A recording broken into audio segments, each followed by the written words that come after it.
Let's go on to Scottish hate crime law. Obviously, you're going to know tons about this, Toby, in your usual Toby-esque detail. But the broad strokes are, it's coming in April 1st, and it's going to bring in a dystopia. And there's walk-in snitching centres in sex shops. That was one highlight. There's also, they're targeting plays specifically. So you won't be exempt if you're performing a play. I'll just give you some of the Ian Chong had a, whatever you think to him, he had a quite useful ex-post on it, which Elon Musk replied to, saying we need to protect free speech. And he said, police officers in Scotland are being given training to target social media posts, including retweets of material deemed threatening and abusive. Under the country's new hate crime law, actors and comedians are not given a free pass to make jokes about sensitive subjects that offend people either. The new training, which was leaked to the Herald, requires police officers to go after anyone who produces material deemed threatening and abusive, which can be communicated through public performance of a play.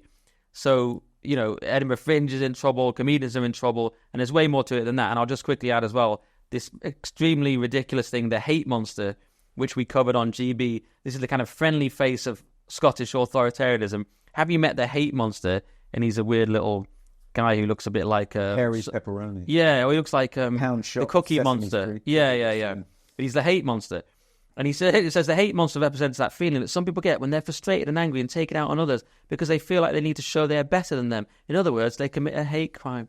The hate monster loves it when you get angry. He weighs you down till you end up targeting someone just because they look or act different to you. When you're feeling insecure or angry, the hate monster feeds on that, is the key bit. Why do some people let the hate monster in? We know that young men aged 18 to 30 are most likely to commit hate crime, particularly those from socially excluded communities who are heavily influenced by their peers, working class men. What colour are these men? Well, let's find out. They may have deep-rooted feelings of being socially and economically disadvantaged, combined with ideas about white male entitlement. So poor white men who are somehow also entitled are the ones that are in trouble. So immediately the hate monster commits a hate crime against white men. Toby, it doesn't add up. What am I missing? Well, clearly, the first thing an opponent of this new law in Scotland should do is walk into one of these sex hate shops. crime reporting centres and report the hate monster as a hate criminal, because he's essentially saying that working class white boys, young men, are much more likely to commit hate crimes, which under the new kind of very broad definition of a hate crime could, I think, qualify as a hate crime. They're pretty much walking hate crimes, just being young white men. Police Scotland have said they're going to they're going to investigate all of the complaints made at these. However absurd, however obviously vexatious. They're going to investigate every single one. So if you make a complaint against Police Scotland, they would have to investigate themselves. I mean, the fact that they've located one of these third-party reporting centres in a sex shop, and not just any sex shop. It's a sex shop called Luke and Jack's, and it describes itself as passionate purveyors of pleasure products, but it's aimed at the LGBTQ community. So it's a sex shop catering to that particular niche. And do you think they've...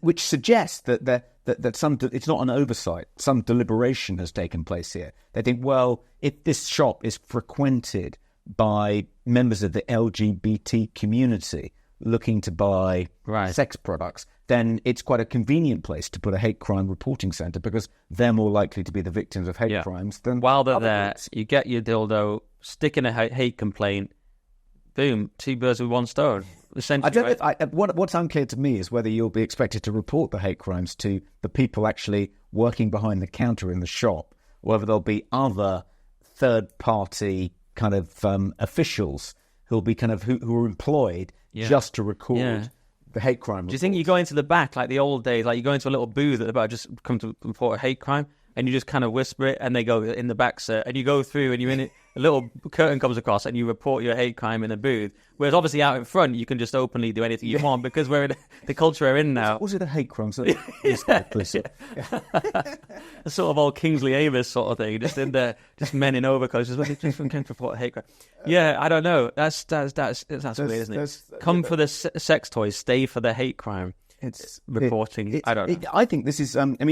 What's curious about this is that, that's curious enough, isn't it, on its own?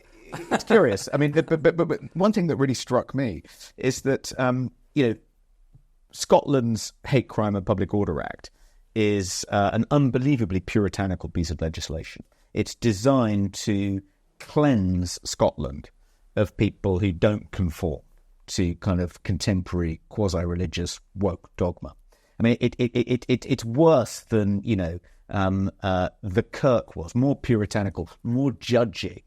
People are going to be excommunicated in the way that they would have been if they'd been divorcees or in the past. And it's like Scotland has now become, but this kind of surge of new Puritanism goes hand in hand with an extraordinary licentiousness when it comes to sex and sexual orientation, and it's sort of and nothing could kind of more perfectly illustrate that kind of weird paradox that Scotland, like other countries, like Ireland, has become unbelievably puritanical in one respect, as it's become much less puritanical in another, as kind of the established religion has kind of receded. So it's become much more permissive when it comes to sex and gender and sexual orientation, but much less permissive when it comes to diversity of thought. It was I coined what I called Young's first law in a piece in The Spectator, actually about Ireland, which is the more progressive a country is when it comes to sex and gender, the more authoritarian it is when it comes to speech and language. And nothing could be a better illustration of that than locating a third-party hate crime reporting centre in a sex shop for LGBT people in Glasgow. It just perfectly captures that weird paradox of contemporary woke society. That is the apotheosis of Young's Law. That is perfect. It is. Great illustration. But you sound like every Peter Hitchens book. I mean, I'm listening to The Cameron Delusion now. I've already listened to The Abolition of Britain, Rage Against God. And that's the theme of all his books with the liberal hegemony, the liberal fascism. That's how it works, isn't it? And we see more and more the clamp down, the attempt to use authoritarianism or sort of a soft authoritarianism to ensure the liberal hegemony. We see it in the AfD being pushed out in Germany. Maybe it's happening in Holland with the Geert Wilders isn't allowed to lead. Maybe that's just party politics, I'm not sure. But we just see this more and more. We see it in Canada. Now we're seeing it very explicitly in Scotland. This is just going to be the theme, isn't it? And it's only going to be much worse under Starmer.